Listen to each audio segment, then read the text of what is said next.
भारत गौरव आचार्य श्री पुलक सागर जी गुरुदेव के प्रवचन और लेटेस्ट धार्मिक भजन व कार्यक्रम निशुल्क देखने व सुनने के लिए हमारे YouTube चैनल जीन शरण मीडिया को आज ही सब्सक्राइब करें और सबसे पहले देखने के लिए बेल आइकन पर क्लिक जरूर करें। बनियागिरी काम नहीं चलती इबादत में तो भोला भाला मन काम करता है। भगवान की कृपा कभी तुमने देखा कि किसी बहुत बड़े वकील पर भगवान खुश हो गया हो, बहुत बड़े डॉक्टर पर भगवान खुश हो गया हो, बहुत बड़े IAS IPS अफसर पे भगवान खुश हुआ हो? अरे ग्वालियर वालों, भगवान डिग्रियों पर खुश नहीं हुआ करता है। बहुत बड़े धनपति पर भगवान खुश हो गया हो, भगवान इज्जत और शोहरत पर खुश नहीं हुआ करता है। भगवान की कृपा डिग्रीधारियों पर नहीं, भगवान की कृपा तो किसी भोले भाले पर वर्षा करती है। भगवान की कृपा तो उन पर बरसती है जिनका मन पवित्र हुआ करता है, जिनका मन सच्चा सरल और सीधा हुआ करता है। सहजो बाई को जानते हो आप, नाम सुना होगा, भक्ति परायण सहजो बाई। अनपढ़ गंवार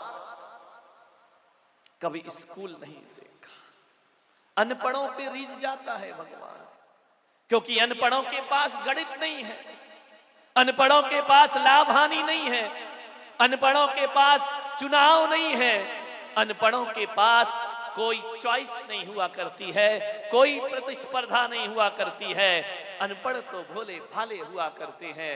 और अभी तक मैंने देखा है तो भगवान या तो किसी सूरदास पर रीझता है, भगवान या भोली भाली मीरा पर रीझता है। अभी तक तो इतिहास में यही सुना है भगवान किसी चंदन वाला का उद्धार कर दिया करते हैं। भगवान जब भी रीझा है भोले भाले और मन की और पवित्र सरलता भरे मन पर। सहजो बाई जंगल जाती, विठल विठल विठल विठल और कुछ नहीं, रात दिन विठल विठल का ध्यान करती।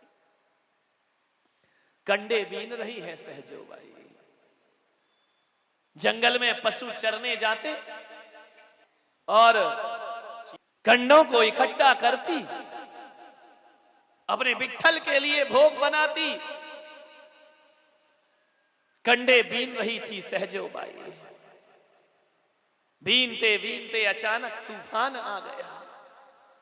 इतनी तेज आंधी आई, इतनी तेज तूफान आया कि सारे कंडे सहजो बाई के उस तूफान में उड़ गए। सहजो बाई खड़ी खड़ी देख रही, और भी कंडे बीनने वाली महिलाएं वहां पर। तूफान शांत हुआ। सहजो बाई ने कहा, बहनों जो मेरे कंडे हैं मुझे वापस दे दो, तुम्हारे कंडे तुम ले जाओ।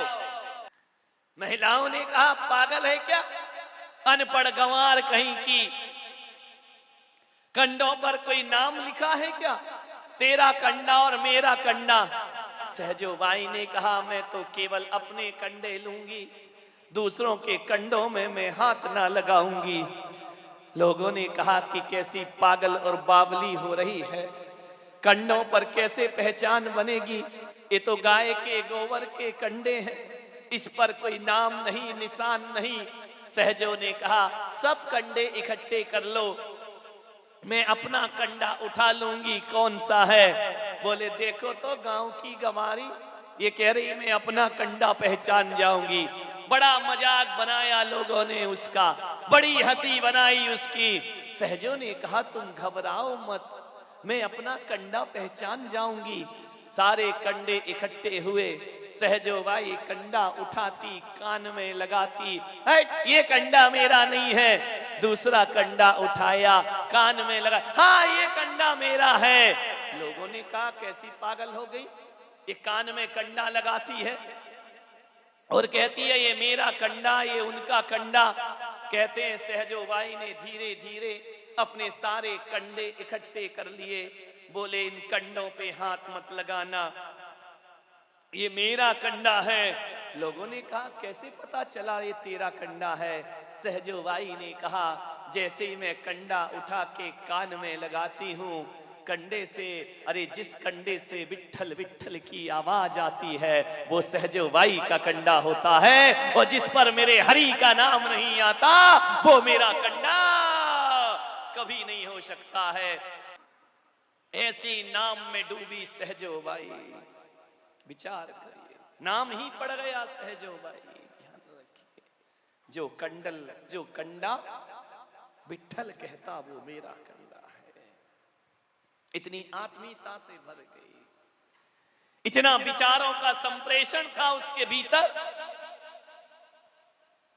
कि जिस चीज के नाम, जिस पदार्थ के सामने यदि सहजो भाई ने विठ्ठल कह दिया तो ध्यान रखना, यदि पेड़ पौधों के सामने भी विठ्ठल का नाम ले दे तो पेड़ पौधों से भी विठ्ठल विठ्ठल की आवाज आ जाया करती थी। विचार करिए आप, क्या आपकी प्रार्थना और इबादत में इतनी ताकत है? सोचिए, तुम्हारी प्रार्थनाएं तो मंदिरों से टकराती हैं, दीवालों से, और लौट करके वापिस आ जाती हैं। तुम्हारी प्रार्थनाएं परमात्मा तक पहुंचा भी नहीं करती हैं। हम दिल से नहीं पुकारते हैं, हम हृदय से नहीं पुकारते हैं, हम प्राणपन से नहीं पुकारते हैं। देखा नहीं, हमारी समाज में महिलाएं बगैर भक्तामर पाठ पढ़े पानी नहीं पीती हैं। 48 काव्य जब तक ना पढ़ ले, और जिन माताओं को पढ़ना लिखना नहीं आता वो दूसरों से भक्तामर पाठ सुनती हैं, फिर भोजन ग्रहण करती हैं। लेकिन एक पढ़ रखा है, रट रखा है, जिंदगी भर भक्तामर पढ़ते हो। जहां तक मैं सोचता हूं कि मानतुंगाचार्य ने जिंदगी भर भक्तामर पाठ नहीं पढ़ा होगा, ना उन्होंने प्रतिदिन उसका पाठ किया होगा। जीवन में एक बार उन्होंने पढ़ा, और एक बार पाठ पढ़ते हैं भक्तामर का, और 48 तालों को तोड़ करके, जंजीर को तोड़कर बाहर खड़े दिखाई दे, जेल की सलाखों को तोड़ दिया करते हैं। एक बार पढ़ करके सुनिए, और आप जिंदगी भर पढ़ते हो। ताले तो छोड़ो, आज घर जाना, दरवाजे बंद करना, कुंडी लगाना और खोलना मत। एक एक काव्य पढ़ना, कुंडी टूटना तो छोड़ो, हिल जाए तो भी समझना कि हमने कोई भक्तामर पाठ, कोई फर्क नहीं पड़ता है। मानतुंगाचार्य ने जो भक्तामर पाठ रचा, वो वही भक्तामर अनुराधा पौडवाल ने गाया। शायद जितना मीठा अनुराधा पौडवाल ने गाया, उतना मीठा कंठ तो शायद मानतुंगाचार्य का भी नहीं होगा। लेकिन अनुराधा पौडवाल अपने कंठ से भक्तामर गा तो सकती है, पर कोई ताले तोड़ नहीं सकती है। और यदि स्वर ना हो तो भी मानतुंगाचार्य एक एक काव्य पढ़ करके एक एक ताले को तोड़ दिया करते हैं। प्राण जुड़े हैं, प्रार्थना से प्राण जुड़े होना चाहिए। प्राण नहीं जुड़े तो कोई प्रार्थना चमत्कार ना करेगी। हमारी प्रार्थनाएं तामसिक प्रार्थनाएं हैं, हमारी इबादत में भी दूसरों की भलाई नहीं है। एक बुढ़िया थी, उसकी पीठ में एक कुबड़ था, बड़ी दुखी थी। कुबड़ पीठ में रखकर घूमती थी सड़कों पर, और जो देखता था वो उसका मजाक बनाता था। जानते हो कुबड़ किसको निकलती है? पता है? जो लोग मंदिरों का खाते हैं उनकी पेट में कुबड़ निकलती है। जो धर्म का पैसा खाते हैं, जो ट्रस्ट का पैसा खाते हैं, जो लोग निर्माल्य भक्षण करते हैं, जो देव शास्त्र गुरु के द्वारा समर्पित द्रव्य को खाते हैं, अगले जन्म में उनकी पीठ में कुबड़ रख दी जाती है। ध्यान रखिए। इसलिए सब कुछ करना, भूखे मर जाना, दाल रोटी खा के जिंदगी गुजार देना, और ना मिले तो घास की रोटी खा के जीवन गुजारना, लेकिन कभी भी धर्म और धर्मायतनों का धन भक्षण नहीं करना चाहिए, धर्म स्थलों का भक्षण नहीं करना चाहिए। मंदिरों की प्रॉपर्टियों पर कब्जे किए बैठे हैं लोग, बरसों से दुकान लिए बैठे हैं, 20-20, 40-40 रुपया किराया देते हैं। आप सोचिए, धर्म आधा है, आप धर्म का भक्षण कर रहे हैं। और एक बात ध्यान रखना, ईश्वर जब देता है तो छप्पड़ फाड़ के देता है, और ईश्वर जब लेता है तो चमड़ी उधेड़ लेता है। ध्यान रखिए। ये धर्म स्थलों पर कब्जे करना, धर्म स्थलों पर बपौती जमाना, धर्मायतनों का खाना, चढ़ावा खाना। जैन दर्शन में कहा है कि सबसे बड़ा कोई पाप है तो निर्माल्य भक्षण सबसे बड़ा पाप हुआ करता है। जब तक तेरे पुण्य का बीता नहीं करार, तब तक तुझको माफ है, अवगुण कर ले हजार ध्यान। जब तक पुण्य उदय है खूब खा लो पी लो, जिस दिन पाप का उदय आएगा ध्यान रखना, दाने दाने को आदमी तरस जाया करता है।